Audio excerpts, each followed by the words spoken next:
everyone, my name is Leanne and today I am bringing you a very exciting video because I am announcing the return of the Irish Readathon. If you don't know, the Irish Readathon is basically like a reading initiative that I co-host alongside Aoife and Elaine, which is basically just about encouraging people to read Irish literature more than they normally would.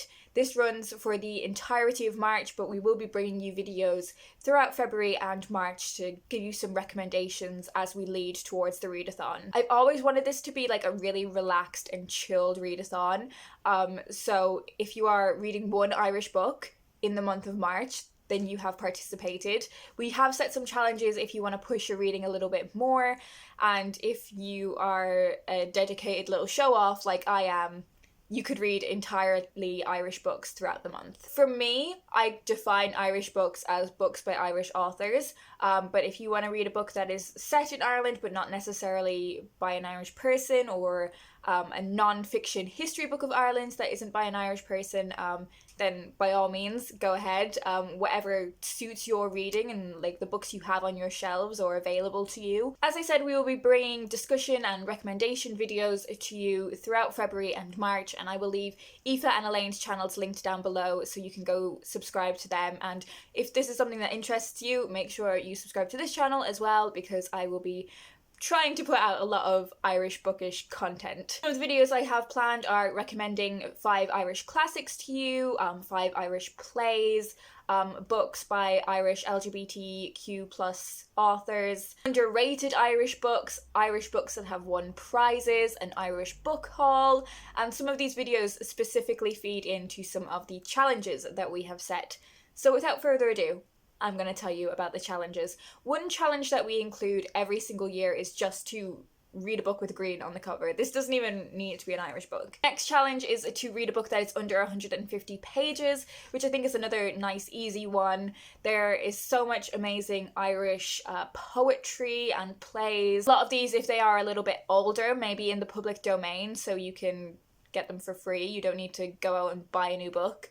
Last year we set the challenge of reading a book that was older than you are, and this year we've kind of gone for the flip side of that. We would like to encourage you to read an Irish book that has come out in the past 2 years, so between 2018 and 2020. I think Irish writing is going through such like an incredible, powerful, exciting stage.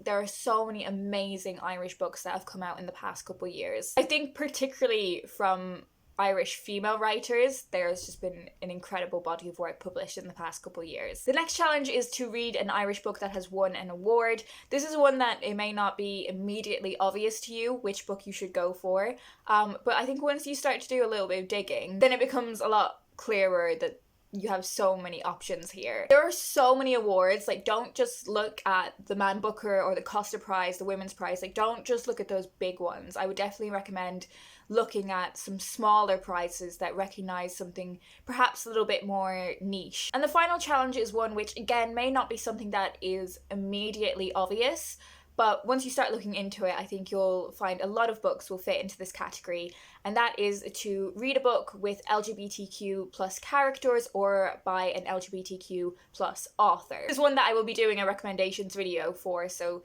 don't feel too concerned if you can't immediately think of one. But there is a lot of authors and a lot of books for you to choose from for all of these challenges. If you can't find something on your shelf, don't forget to look in your local library. They will have a bunch of books available for you, whether they are physical or digital through their like ebook and audiobook services. And if you are looking for any specific recommendations, do leave a comment down below and I will try my very best to pull on my, I was gonna say vast, growing knowledge of Irish literature. As I said, to participate in this readathon, all you need to do is read one Irish book. So I think it's a super chilled, relaxed thing to participate in. If you're planning on doing a TBR video, do let me know and I will check all of them out. I love watching these TBRs, and in fact, quite recently I went back and like rewatched lots from the past 2 years. Do leave me a comment down below if you need a recommendation, if you are excited for the Irish Readathon, and I hope you guys are doing well, and I will talk to you in my next video.